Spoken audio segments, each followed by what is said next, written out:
Hello, what's up geng? Welcome to my channel. Sebelum nonton video ini jangan lupa di like, comment, subscribe.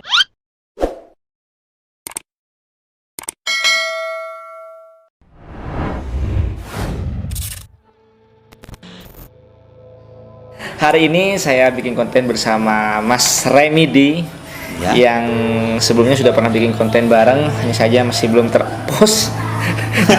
Terupload, ditunda terus. Tapi next setelah ini kita pasti post kok. Oke, dia juga punya hobi yang sangat unik. Dia hobinya itu suka panjat-panjat gitu.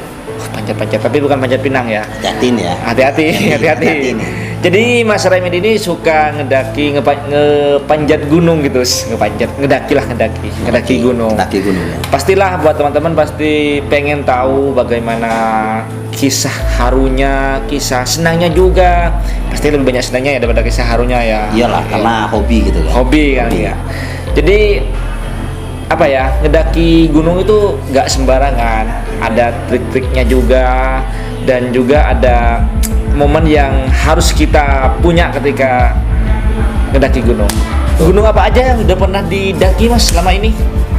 Kalau untuk Sumatera lumayan banyak. Itu ada Gunung Kaba di Bengkulu. Itu gunung yang pertama saya daki itu 2000.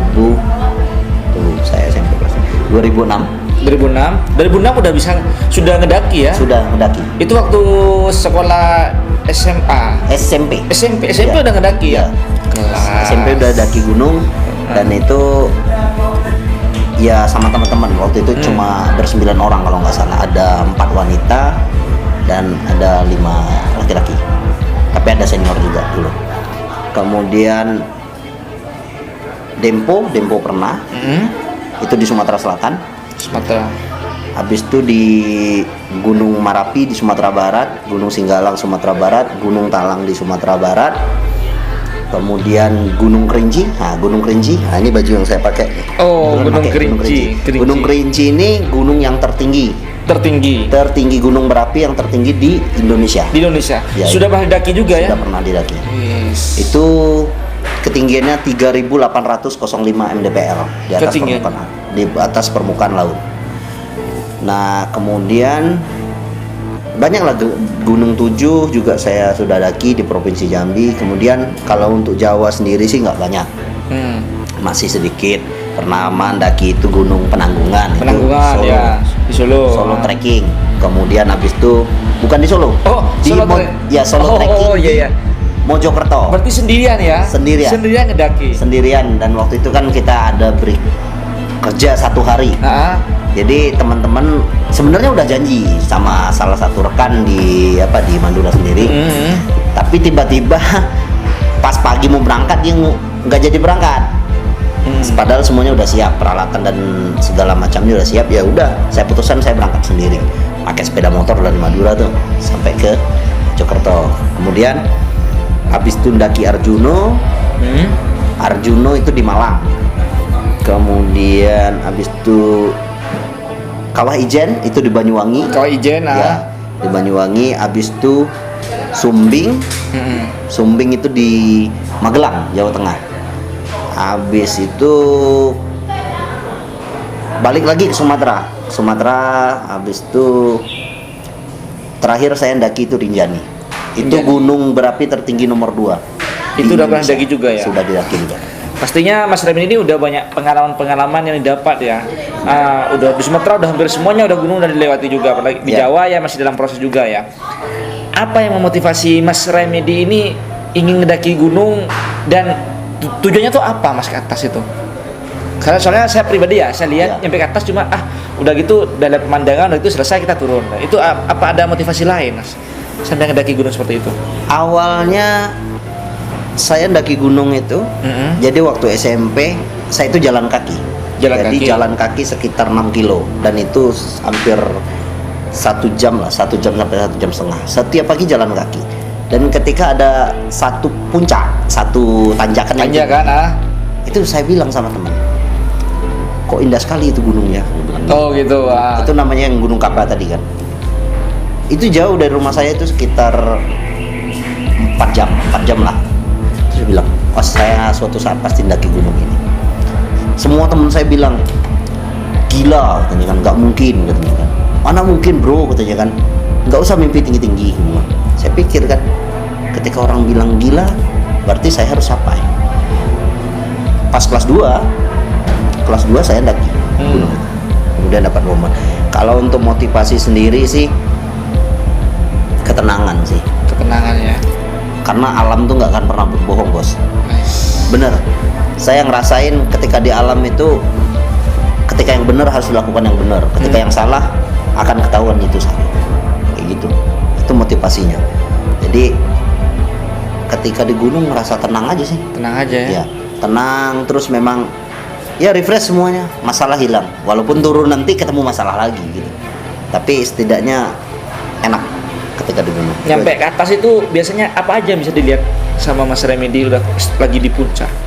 Kalau saya itu ndaki,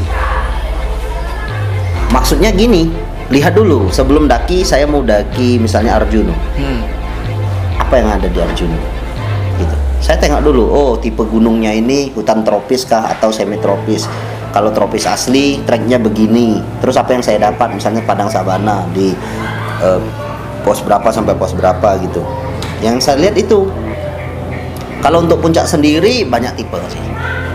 Nah, jadi kalau menurut saya tidak menantang dan tidak luar biasa, saya biasanya cancel ke gunung lainnya. Oh gitu. Iya. Oke. Ini kan pengalaman Mas Remedi udah cukup lumayan banyak ya, Ada nggak pengalaman yang paling berkesan di antara gunung-gunung itu, Mas? Atau pernah bisa akhirnya saya bisa mencapai gunung ini gitu? Atau ada ini momen penting bagi Mas Remedi sendiri? Kalau momen penting ya, semua gunung memberikan pelajaran yang berarti. Hampir semua gunung ada pelajarannya. Dari yang mana nih? Kayak kesan sedih kah? Yang senang dulu lah. Yang senang dulu ya. Senang dulu, sedihnya ntar nanti itu. Kalau senang, yang paling berkesan itu menurut saya yang terakhir saya daki itu Rinjani.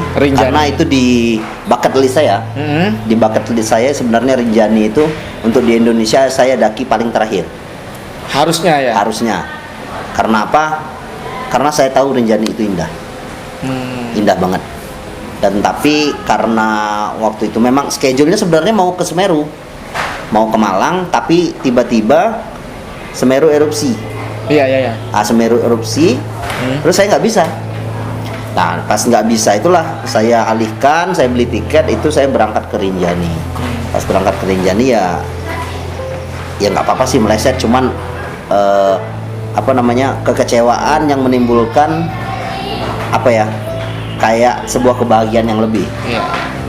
Jadi kenapa di situ awal berangkat terkesannya gimana? Saya memutuskan itu pakai motor dari bandara. Naik motor ke Sembalun, ke Lombok Timur waktu itu. Itu kalau nggak salah 4 jam. Dari bandara sampai Lombok Timur itu 4 jam. Naik motor itu ya, naik motor, karena saya putuskan memang gitu kan, naik motor. Dan itu tiba di bandara hari hujan deras, berhenti, nyampe. Padahal tiket saya itu pagi banget loh, jam 4 pagi saya udah berangkat dari Jakarta menuju Lombok. Berarti sekitar jam 5 saya udah di Lombok. Tahu nggak, nyampe saya bisa registrasi itu jam 2 siang. Karena hujan toh, berhenti. Pas jam 2 siang saya tengok cuaca, wah kacau nih, nggak dapat apa-apa saya feeling. Karena hujan mendung gitu terus. Sepanjang perjalanan itu ditutupin mendung. Nginap waktu itu diputuskan di pos 2, besoknya lanjut lagi sampai ke Pelawangan. Pelawangan itu camp terakhir untuk menuju puncak. Jadi pas nyampe Pelawangan masih gelap aja, nggak dapat apa-apa. Dan yang beruntung nggak bisa foto aja, nggak dapat bagus. Nggak dapat bangun ya. Taunya malam, tiba-tiba kok angin ini gimana ya?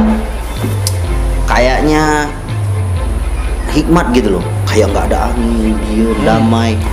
Tapi nggak ada bintang. Ini feeling udah jelek lagi nih. Udah 3 hari, 3 malam di gunung. Saya bilang saya nggak dapat apa-apa ini kayak.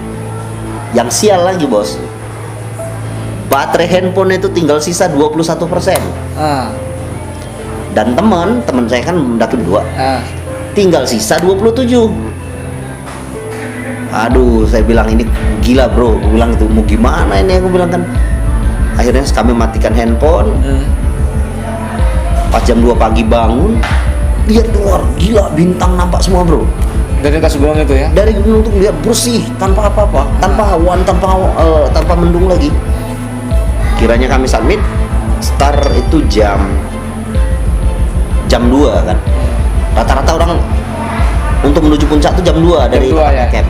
Nah, kami termasuk rombongan paling terakhir. Jadi rombongan paling terakhir orang udah jalan semua. Akhirnya nyampe puncak pertama. Orang pertama ya udah nyampe gitu ya. Jadi estimasi orang itu kalau berangkat jam 2 itu nyampe puncak itu jam 5, 3 jaman lah atau setengah 6 pas matahari muncul. Kami jalan terus sama temen gitu. Di ketinggian itu kami cuma 2 kali berhenti, sedangkan orang lain tetap berhenti. Oh ini yang bikin lama. Ternyata aku sama temenku 2-3 kali berhenti, tahu-tahu jam 4 pas nyampe puncak. Kami gigil, kami cari batuan legoan gitu. Kami pakai sleeping bag, kami tidur dulu untuk menuju matahari keluar. Dan waktu itu bro, waduh luar biasa. Tanpa angin, tanpa awan dikit pun, cuaca cerah, bagus banget. Rezeki lah. Itu sudah menjadi rezeki ya bagi sang pendaki seperti itu ya. Ya kayak mana bos? Kita ndaki gunung itu berjam-jam, nyampe atas taunya hujan, badai, mendung. Kayak rasa-rasa, aduh ngapain enak tidur di rumah gitu. Bener, cuma itu tadi. Tapi kalau dibarengin dengan hobi, ya apapun kondisinya terima aja gitu. Karena setelah kita bisa mendapatkan apa yang kita inginkan, kita melihatnya tuh udah seneng banget ya, udah ini loh yang kita inginkan seperti itu. Iya betul. Oke, itu kan cerita-cerita ininya ya yang bikin kita termotivasi untuk ngedaki ke atas. Kalau susah, ya kan senangnya barusan. Kalau susahnya itu seperti apa? Susahnya itu?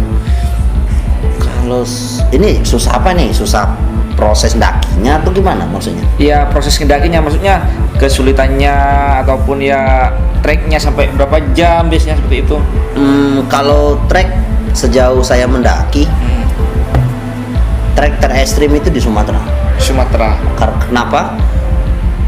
Kalau di Sumatera, Bo, kita mendaki gunung itu dari dasar kita nggak bisa lihat puncak. Oh gitu. Beda kalau Gunung Jawa. Kalau Gunung Jawa, kita itu di pos. Udah nunjuk, wah itu puncaknya. Udah ada tujuannya ya. Udah ada tujuannya. Tapi kalau di Sumatera, maaf ngomong, jangan kan mau lihat puncak, yang lihat tuh pohon-pohon besar karena hutan tropis asli bos. Sumatera ya. Kamu tahu di Kerinci itu masih banyak harimau. Di Kerinci itu ya? Banyak sekali harimau. Masih banyak harimau di situ, habitatnya masih banyak. Binatang buas lainnya. Tapi pernah sampai itu gak? Papasan atau gimana? Ketemu, kemudian aku nggak tahu nih. Ini bener kata orang sekitar waktu di Kerinci itu, bahwasanya ketika waktu maghrib nggak boleh berada di antara pintu rimba itu pos pertama masuk hutan sampai shelter 1. Dan itu kalau kita jalan normal sekitar 3 jam. Itu kita nggak boleh di antara itu, di dalam kawasan itu. Dan itu akan ketemu ya harimau. Tapi nggak tahu aku itu harimau jadi-jadian atau harimau betulan. Oh gitu ya. Karena waktu itu pas azan maghrib, kami mau turun. Kami bertiga kan. Jadi saya itu bawa ketemu orang satu yang kececer, yang ditinggal rombongannya. Jadi pas turun, pas dia udah air tuh tinggal sedikit bos, tinggal ya sedikit sekali, cuman cukup minum orang satu. Aku kasihkan ke yang temanku berdua. Tiba-tiba maghrib kan azan, berhenti di pos 2. Di pos 2 tuh pertama itu ada bunyi. Iya bunyi kayak gempa tanah. Aku udah feeling wah ini harimau. Karena harimau itu kalau nggak salah mengaumnya ke tanah, gitu kan. Kedua aku santai. Temenku bilang gini malahan, wah bang itu suara monyet ya. Dia bilang gitu mas. Udah aku bilang ya Andri kamu diam aja, jangan banyak omong. Aku bilang udah belum, ayo jalan lagi aku bilang kan. agak panjang. Itu dia bilang, "Bang, itu suara monyet atau suara apa ya Bang ya?" Nanya lagi deh. Udah diam aja, nggak usah komen, gue bilang gitu. Yang ketiga, wow, memang erangannya kuat sekali bro. Wih, dia langsung bilang, "Bang, kayak harimau Bang. Kalau mau hidup, ayo jalan. Kalau enggak, kalian kutinggal." Akhirnya dia berlari lebih cepat pula dari aku jalannya karena ketakutan bro. Ngejar nyampe pintu rimba tadi. Ya itu makanya kalau di gunung ya banyak kesulitannya, teman, partner tuh Kadang nggak sesuai dengan yang nggak sesuai apa yang kita inginkan. Nah, cuman itulah, itu kenapa semakin banyak kita mendaki gunung, maksudnya semakin banyak teman, itu semakin kelihatan, oh ini mana yang teman, ini pura-pura teman, yang mana pecundang, yang mana yang tamak, yang mana yang nggak setia kawan, akan kelihatan semua pasti. Oke, barusan kita kan juga udah mendengar cerita senangnya seperti apa ngedaki, susahnya seperti apa juga. Dan yang namanya hutan ya pasti bukan cuma ada hewan liar juga kan ya. Pasti ada hal-hal mistis yang mungkin pernah ditemui sama Mas Remedi sendiri. Punya pengalaman yang menakutkan mungkin, atau pengalaman yang tidak bisa dilupakan mungkin sama Mas Remedi sendiri di gunung apa itu? Dan apa yang kejadiannya itu? Kalau hal mistis ya, hampir setiap gunung pasti ada. Hampir setiap gunung ya pasti Hampir ada. Setiap gunung pasti ada. Cuma kalau aku sih, makanya bedanya alam gaib sama alam nyata ini menurutku tipis sekali. Maksudnya tipis sekali itu dekat sekali. Kita tuh dekat tapi nggak bisa ngelihat. Nggak bisa ngelihat ya? Iya bro. Kenapa? Kalau yang serem, yang paling serem atau gimana nih? Ya intinya yang menurut Mas Remedi itu serem lah, menakutkan, dan juga itu tidak bisa dilupakan Mas Remedi. Itu di Gunung Sumbing. Aku sebenarnya mau bikin cerita ini. Oh, ini udah mau bikin cerita udah ya? Mau bikin kayak tulisan tentang Gunung Sumbing itu. Gunung Sumbing. Ternyata aku kan tipenya gitu tuh. Jadi aku nggak mau tengok YouTube dulu tentang mistis gunung itu sebelum aku daki. Nanti kalau udah turun baru aku tengok. Oh, Bener atau enggak dengan kejadian yang aku ketemukan. Yang pernah dialami sendiri ya. Nah, jadi kenapa di Gunung Sumbing? Nah, aku ingat banget tuh. Waktu itu bulan November. Tanggalnya 23 kalau nggak salah. Waktu itu 23 November. Ini maaf nih teman-teman kalau salah, tapi saya ingat aku tanggal 23 November. Waktu itu hari Kamis. Malam Jumat berarti ya? Ya. Itu yang saya lupa, bro. Dan itu kan bookingnya lewat Instagram, bro. Jadi, ya, jadi bookingnya kan lewat Instagram. Jadi aku itu posisi masih di Samarinda. Jadi memang tanggal 21. Ya tanggal 21 masih di Samarinda, flightnya siang ke Surabaya. Jadi pas balik, aku balik ke Madura, ke Mes, ambil peralatan, dan itu jalan aku naik kereta ke Jogja. Pas dua-duanya, pas 23 pagi subuh sekali itu aku ndaki pergi ke Manggalang. Start berarti subuh ya? Start subuh dari Jogja, bos. Oh, dari Jogja. Ya, dari Jogja naik motor. Dan itu udah ada tanda-tanda, bos. Tanda-tandanya bagaimana?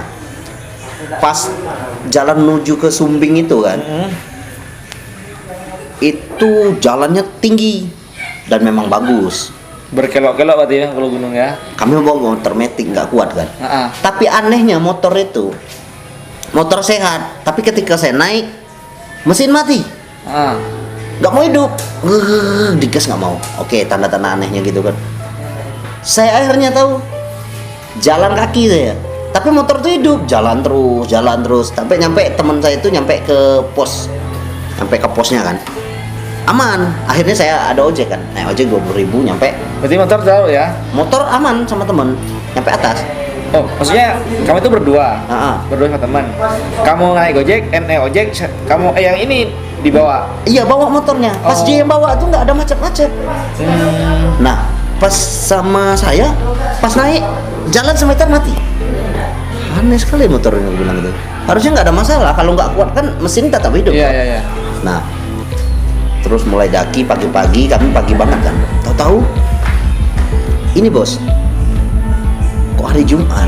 Tapi sempat teman saya nanya kan waktu di apa namanya di poskonya itu, Pak, ini ada ini ya, ada biasanya ada upacara ya kalau tiap malam Jumat?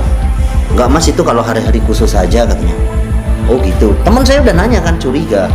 Sebenarnya agak aneh. Oh iya ini malam Jumat saya pikirkan. Tapi saya tetap aja jalannya karena nggak tahu tanggal Jawa. Tiba-tiba naik dan itu cepat banget bos. Dari pos 1 sampai pos 4 itu cuman kami membutuhkan 3,5 jam. Sampai pos 4 ya. Nyampe camp terakhir sebelum muncak. Pas di pos 3 kami istirahat kan agak lama. Buka baju segala macam. Tahu-tahu ada 2 orang datang dari arah yang berlawanan. Mas, saya numpang foto sini ya. Oh silakan mas. Dari mana? Oh saya anak kampung sini mas.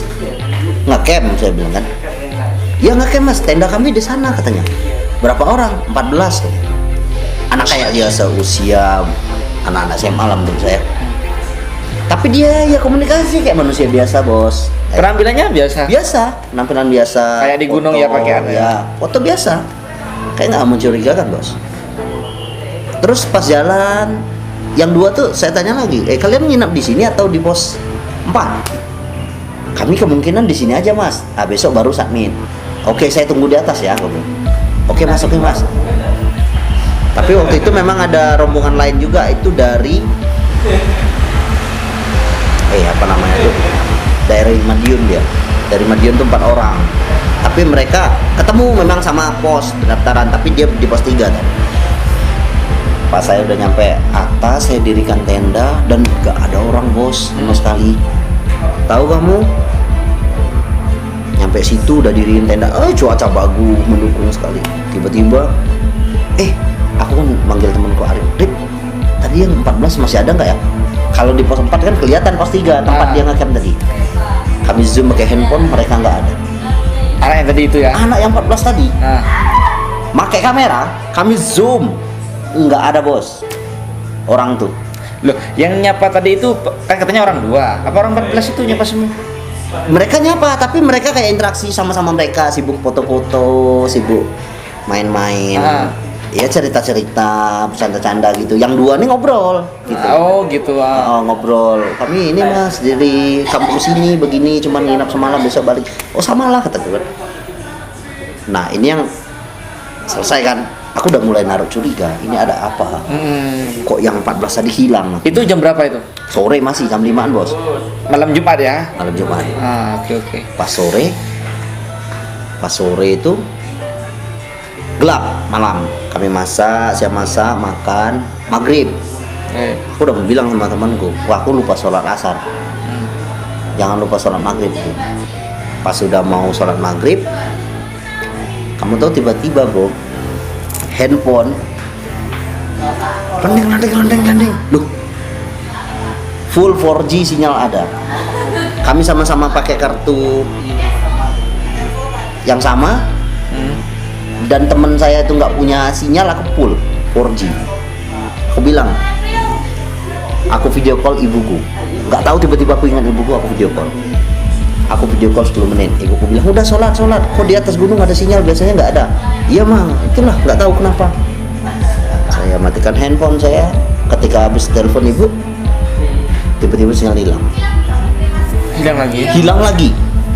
Seketika aku belum sholat, tapi masih tanya sama teman, ini ngedit video bagaimana, ini bagaimana, pakai apa gitu kan. Tiba-tiba bos, boom,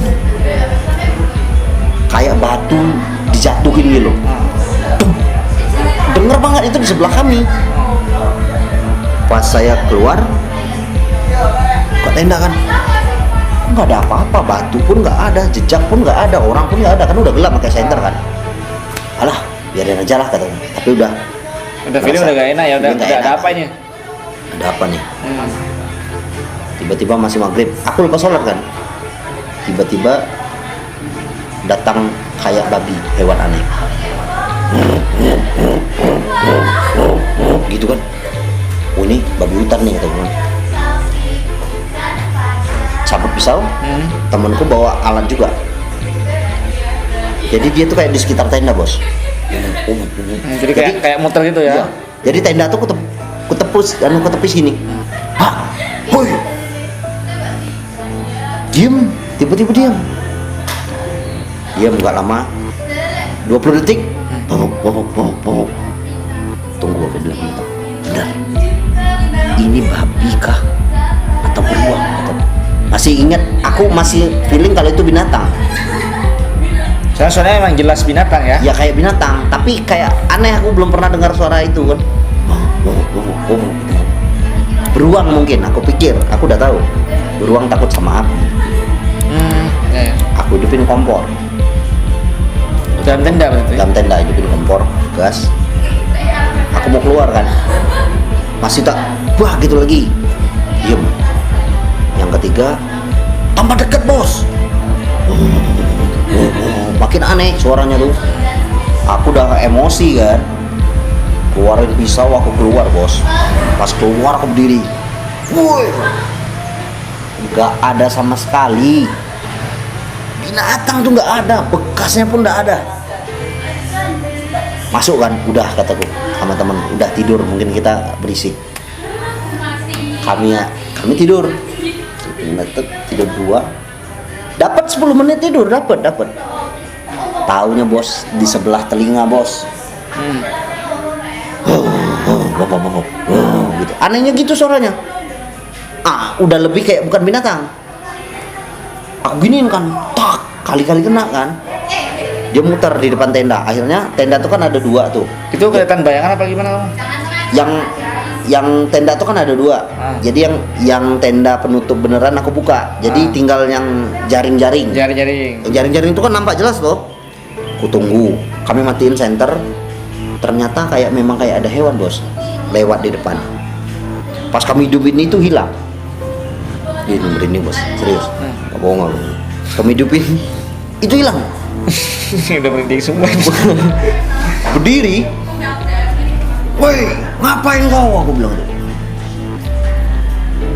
Udah pergi kan, gitu. Tapi nggak berbekas sama sekali, nggak berbekas. Akhirnya udah, tiba-tiba pas kami sedang tidur, aku dengar suara gamelan, tapi aku diem. Ding dong deng, deng deng dong deng. Itu jelas banget ya? Jelas banget. Aku tanya, Rip, kamu dengar musik nggak? Iya, ada yang dangdutan katanya. Nah, temanku dengarnya dangdutan, aku dengarnya gamelan. Wah, ini udah nggak beres. Ini pasti udah nggak beres. Setelah itu kayak ada rombongan jalan, kayak ada suara kuda juga. Tapi aku nggak lihat, sumpah nggak lihat. Cuman mereka kayaknya di sebelah tenda itu jalan.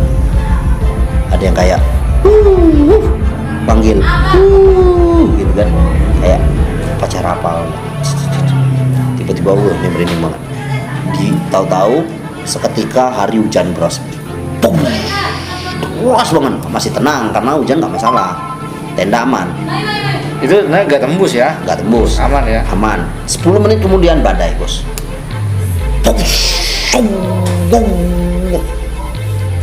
Kamu udah mikir aneh. Azan aku bos, makin aku azan makin deras badainya bos. Jadi kami mulai dari, dan itu temen nanya kan. Jadi aku megang tenda begini, megang tenda atas sama ini sama kaki, pegangan gini, temen megang sebelah sana. Jadi bilang begini kan, men, apa yang kita lakukan men?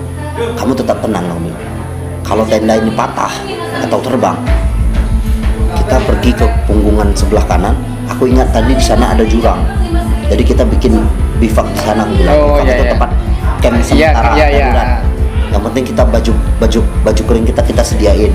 Jadi kami bungkus di plastik. Jadi tahu bos, temanku nanya jam berapa sekarang katanya.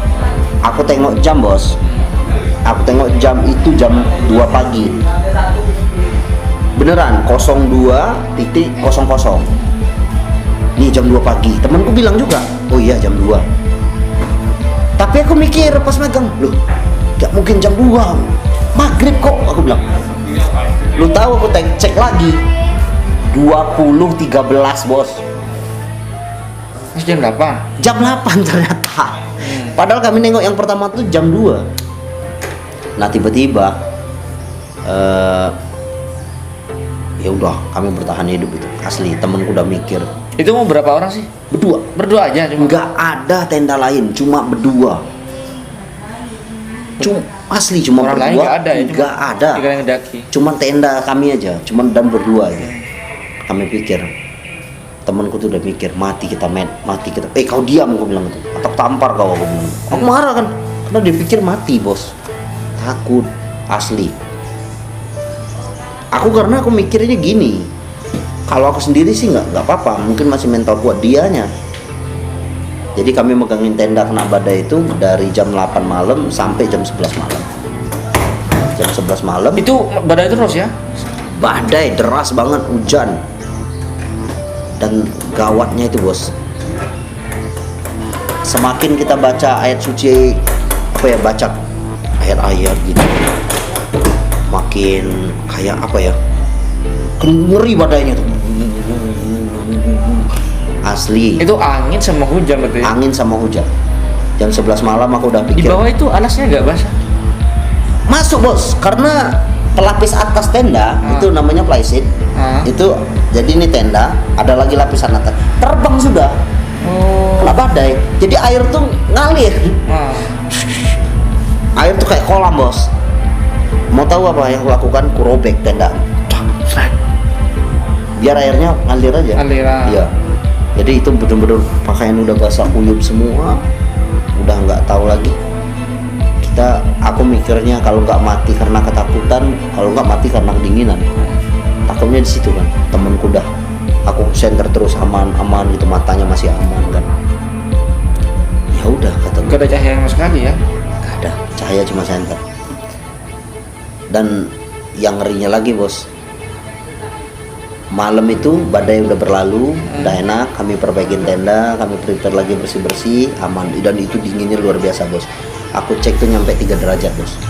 3 derajat? 3 derajat, itu dingin banget. Dan itu udah biru tanganku semua. Dan yang gawat bos, pertama korek hidup kan. Gas, nggak mungkin gas itu bahasa Jawanya ngabar atau ini basi. Nggak mungkin kan, kalau gas tetap kalau kena api pasti kebakar toh. Itu nggak mau bos. Nyampe aku kira kompornya rusak kan, aku tekan gas tuh ke bawah nyampe keluar air gitu. Aku korek nggak mau hidup. Terus aku korek terus akhirnya koreknya nggak mau hidup. Sumpah waktu malam itu dingin banget kami. Akhirnya temen, udah kamu ganti duluan. Untung kami masih ada persediaan itu roti. Jadi kami makan roti. Dan itu luar biasa. Tapi paginya bagus dan bener-bener nggak ada orang bos. Daki itu memang kami berdua ternyata. Setelah turun cerita nyampe di situ warung. Itu nyampe ke atas itu jam berapa? Nyampe ke atasnya Ke puncaknya jam 7 pagi. Jam 7 pagi. Kan saya baru puncak. Dari puncak jam 7 pagi. Setelah itu di atas puncak itu ngapain? Ya foto-foto aja ya. Cuman waktu itu ketemu sama rombongan yang 4 tadi. Yang 4 tadi yang nyapa Yang 4 tadi itu dan mereka tuh di pos 3 bukan di pos 4. Nah, di pos 3 tuh ketemu.